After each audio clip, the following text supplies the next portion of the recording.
Olá, caros humanos, aqui é Ferruccio Billet.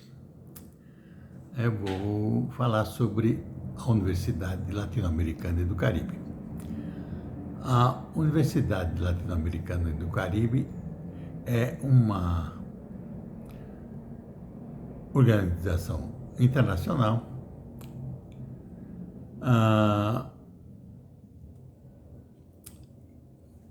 criada por mim e por Mário Tomelin, junto ao Palatino. E o objetivo dessa universidade é uma universidade só de pós-graduação e o objetivo dela é promover a integração da América Latina e do Caribe através do conhecimento. Não? Geração e disseminação do conhecimento entre todos esses países. Nós começamos a pensar sobre criar essa universidade latino-americana no começo da década de 90. E a primeira tentativa que nós tentamos foi através do executivo, ou seja, conversar com os executivos dos vários países. Então, conversamos com o ministro das Relações Exteriores, ministro da Educação e acertamos isso no Brasil com todos esses ministros e aí também começamos a acertar isso com os embaixador dos países latino-americanos. E todos se mostraram mais ou menos interessados, só que para executar isso pela parte diplomática estava demorando muito, né? Muita conversa, muito, vai para lá e vai para cá. Nós já tínhamos conseguido promessas de bolsas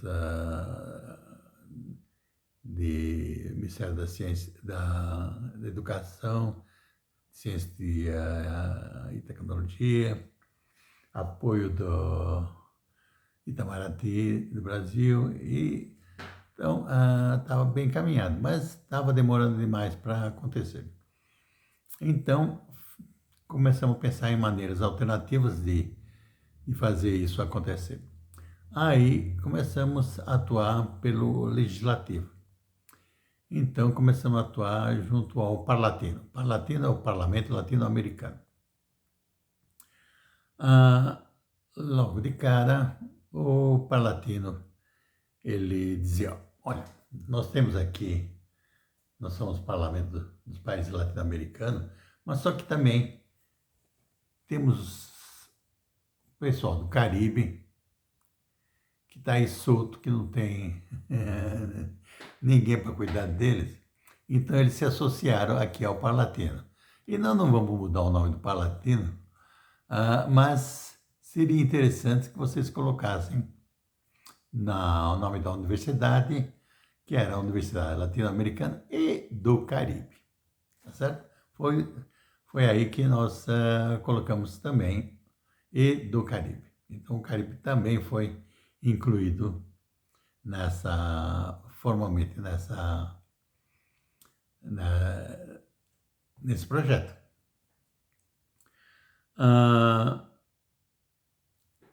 Apesar do próprio Palatino não trocar o nome dele para assambarcar também esses outros, eles pediram, mas aí vocês, como são novos, podem criar isso. Agora, para criar isso, nós tivemos que negociar bastante, até manipular um pouco, tá certo? Primeiro, a gente teria que ter o apoio da Comissão de Educação do Palatino. E quem era o chefe dessa comissão era um outro país, que não o Brasil. O Brasil era chefe de uma comissão, mas, se não me engano, na área de finanças, a parte de dinheiro, a comissão mais importante. Então, nós negociamos para que o Brasil abrisse mão dessa finanças e ficasse com a de educação. Porque aí, no de educação, então nós propusemos esse projeto de criar a Universidade Latino-Americana do Caribe nessa comissão de educação, já com toda essa manobra política, tá certo? E essas coisas só demoram para fazer. E aí conseguimos aprovar isso pela comissão. Depois de aprovado pela Comissão de Educação do Palatino, aí levamos para o plenário do Palatino e foi aprovado pelo plenário. Mas tudo isso demora um bocado de tempo. Agora, como é que foi instituída? O que tem de interessante dessa universidade? Os estatutos que eu criei, falei, bem, não vou criar isso do zero, vou ver o que tem de parecido que eu possa usar. Aí eu peguei os estatutos da UNO, United Nations University, UNO. Aí peguei os estatutos da UNO e melhorei, adaptei para a nossa situação e foi em cima desses estatutos, dessas ideias e dos projetos de curso, mestrado, doutorado, pesquisas que iam ser desenvolvidas nessa Universidade Latino-Americana do Caribe, que criamos a universidade. Foi formalizada com esses estatutos que eu criei, tá certo? Ficou muito bom o estatuto, porque era uma versão melhorada do estatuto da UNO, né? E então estava muito melhor. Então, criada essa Universidade Latino-Americana do Caribe,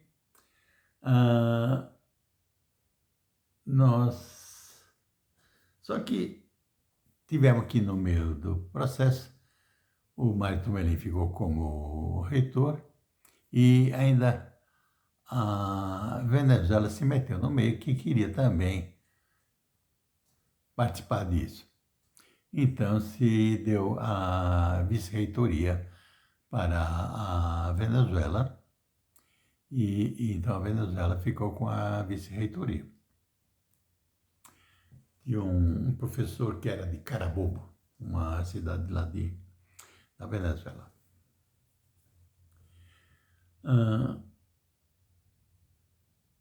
Lidar com a aristocracia venezuelana é bastante complicado, certo?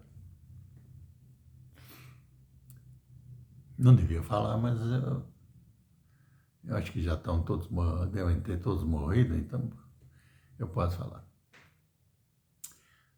Naquele momento, estava se negociando quem ia presidir o Palatino.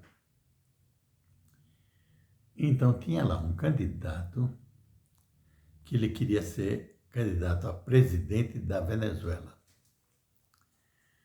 Mas os outros deputados, senadores da Venezuela convenceram ele e falaram, olha, a gente batalha aqui, consegue para você o cargo de presidente do Palatino, que são $120 mil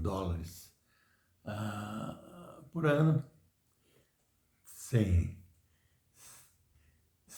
tax free, ou seja, sem pagar impostos, e você abandona, deixa de concorrer a presidente da Venezuela, tá certo? Foi assim que eles fizeram. Ele ficou como com o presidente Palatino. Com o presidente Palatino, ele importou carros chiques, SUVs, um monte de coisa para ele, particulares. Tudo sem imposto.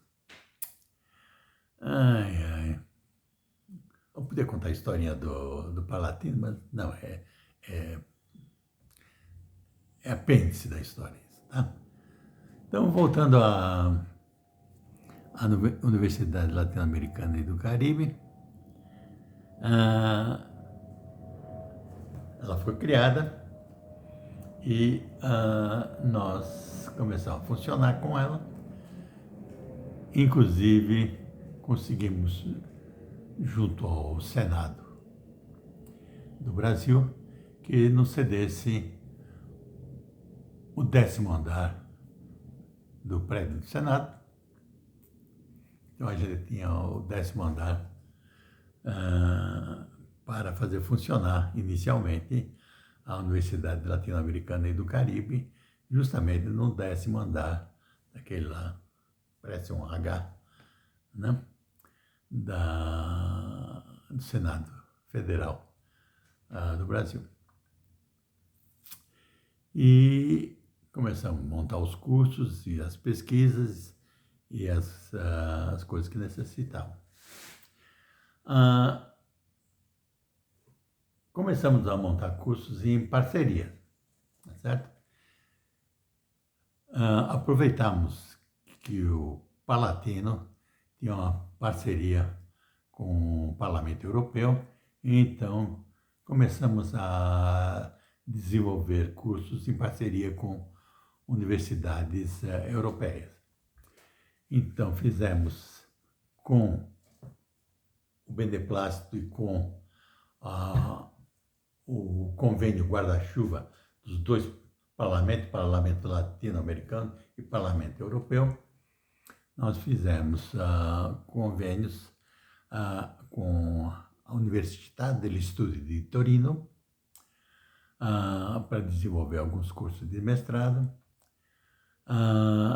Eu, particularmente, fui lá assinar o contrato com Oxford Brookes University para fazer um doutorado em planejamento urbano. Também fizemos convênio com a Sorbonne e começamos a nos expandir e fazer funcionar vários cursos com a parceria dessas universidades, né? Para manter um nível elevado e apropriado. E nossos alunos eram todos alunos de pós-graduação, envolvidos com mestrado ou com doutorado, e desenvolvendo essas atividades. E formando dessa maneira vários graduados, e desenvolvemos várias pesquisas, inclusive algumas análises que fizemos para o próprio Parlamento Latino-Americano. Uma delas que eu me lembro, que eu fiz para o Parlamento Latino-Americano, era justamente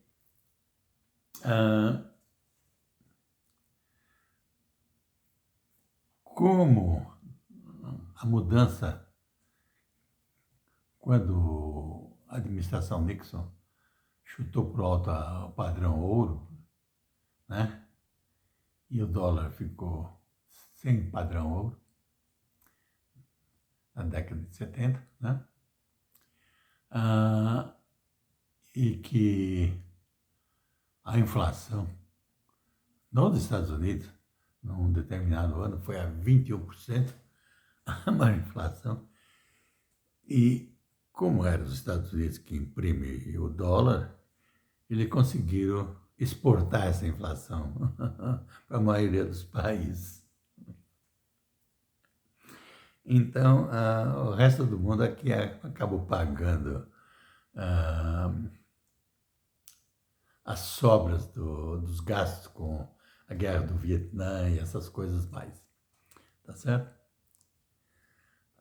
E então nós analisamos para o Parlatino, enquanto que os países latino-americanos do Caribe tinham sido lesados, né, financeiramente, monetariamente, nesse processo, e como é que poderiam pedir compensação, tá certo? Então, nós entregamos esse resultado para os dirigentes do Parlatino, eles entenderam e, em vez de chegar a expor isso claramente e pedir compensação, começou cada um do seu país querer compensação individual, né? Então foi mais ou menos como que se compensou um pouco esse processo. E as compensações foram das mais diversas possíveis. Não foi tudo em dinheiro, mas foi em vantagens de importação, exportação e assim por diante. Teve de tudo. Teve de tudo. Então, se negocia de tudo. Mas a base, eu preparei que, olha, custou tanto, vocês foram tungados, então vocês têm direito a pedir compensação em tanto, mas como é que são países poderosos, então vocês vão ter que ser na base da maciota, né? Para conseguir se ressarcir desses problemas. Então, nós ficamos com essa universidade funcionando e aí, depois disso, outros tomaram conta disso e, claro, como tudo, depois que você larga o negócio, provavelmente ela deve ter ido morrendo. Mas era uma boa ideia que funcionou bem por uns tempos. Só que você não pode fazer benemerência a tua vida toda e paga para trabalhar a tua vida toda, tá certo? Então é isso. Então é uma boa ideia. Fizemos coisa bastante interessante para aquela época. E daí, mais uma ideia interessante que pode ser usada com base, inclusive, para a integração não só do Mercosul, mas toda a América Latina e do Caribe, e através do Palatino. Mas eles vão perdendo a força com o tempo, né? As politicagens, a mesquinharia, então acabam dificultando os valores, as ideias mais sublimes de florescerem totalmente. Mas então, é isso. Criação e funcionamento da Universidade Latino-Americana e do Caribe. Foi uma boa ideia, foi implantada com tudo, né? Toda uma maquinaria executivo, legislativo, organismo internacional. Foi interessante. Me deu uma grande experiência de lidar com isso. E então, eu tenho que agradecer a vocês pela atenção e, se quiser mais detalhes sobre isso, terei imenso prazer de providenciar.